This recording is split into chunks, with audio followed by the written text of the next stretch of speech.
액션 let's go 저 건물을 찾으러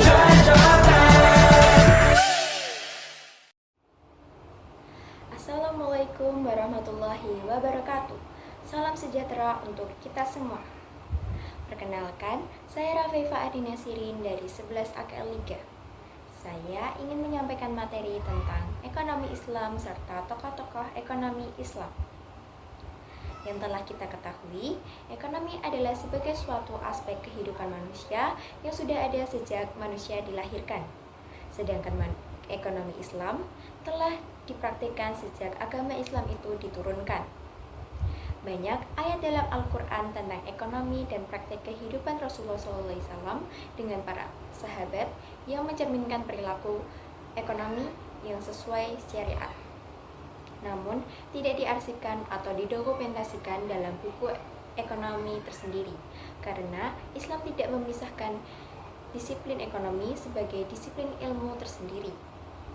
Ada juga, menurut para ahli, salah satunya Omar Chapra, yaitu ekonomi Islam adalah cabang pengetahuan yang bertujuan untuk mewujudkan kesejahteraan manusia melalui alokasi dan distribusi sumber daya yang langka sesuai dengan ajaran Islam, tanpa terlalu membatasi kebebasan individu, lalu mewujudkan keseimbangan mikroekonomi dan ekologi yang berkelanjutan.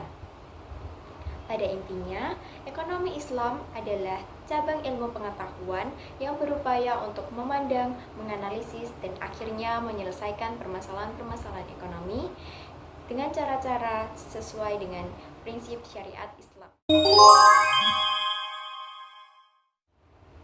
Selanjutnya, mari kita bahas tentang karakteristik yang ada pada ekonomi Islam. Yusuf Al-Qaradawi mengemukakan nilai-nilai utama yang terdapat pada ekonomi Islam yang dibagi menjadi 4. Yang pertama yaitu iqtisad rabbani atau ekonomi ketuhanan. Ekonomi Islam adalah ekonomi ilahiyah karena titik awalnya berangkat dari Allah dan bertujuan untuk mencapai ridha Allah. Yang kedua yaitu iqtisad akhlaki atau ekonomi akhlak. Makna dari ekonomi akhlak ini adalah seorang muslim baik pribadi maupun bersama-sama tidak bebas mengerjakan apa yang diinginkan ataupun apa yang menguntungkan saja. Yang ketiga yaitu iqtisad insani atau ekonomi kerakyatan. Ekonomi kemanusiaan yang dimaksud oleh Yusuf Al-Qaradawi adalah mewujudkan kehidupan yang baik bagi manusia.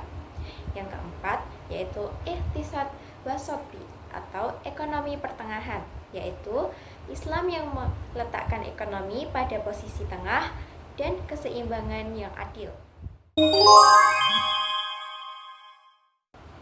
Lalu, terdapat tujuan ekonomi Islam. Tujuan ekonomi Islam tidak lepas dari tuntunan utama kehidupan manusia, yaitu menggapai kebahagiaan. Secara umum, penerapan ekonomi Islam bertujuan untuk yang pertama, membumikan syariat Islam dalam sistem ekonomi dalam suatu negara secara kafah.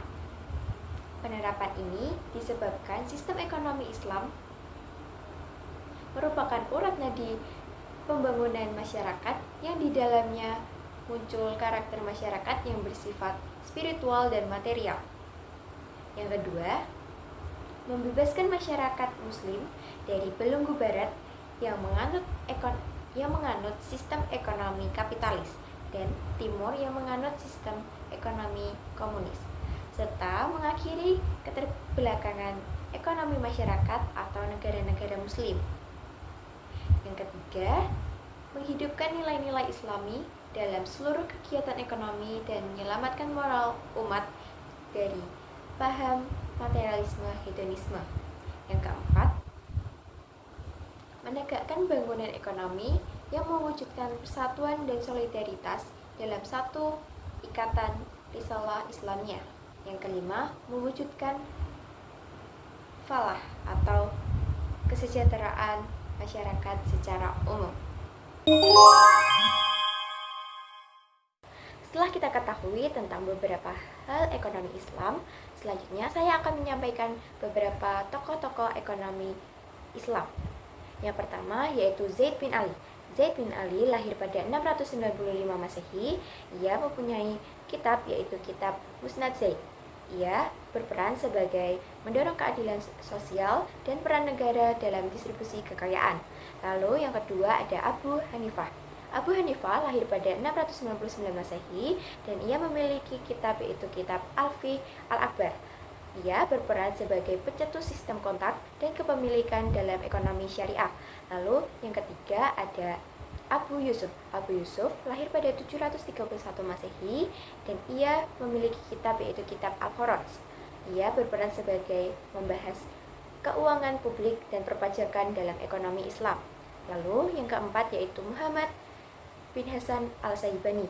Ia lahir pada 745 Masehi dan ia memiliki kitab yaitu kitab Al-Qasas.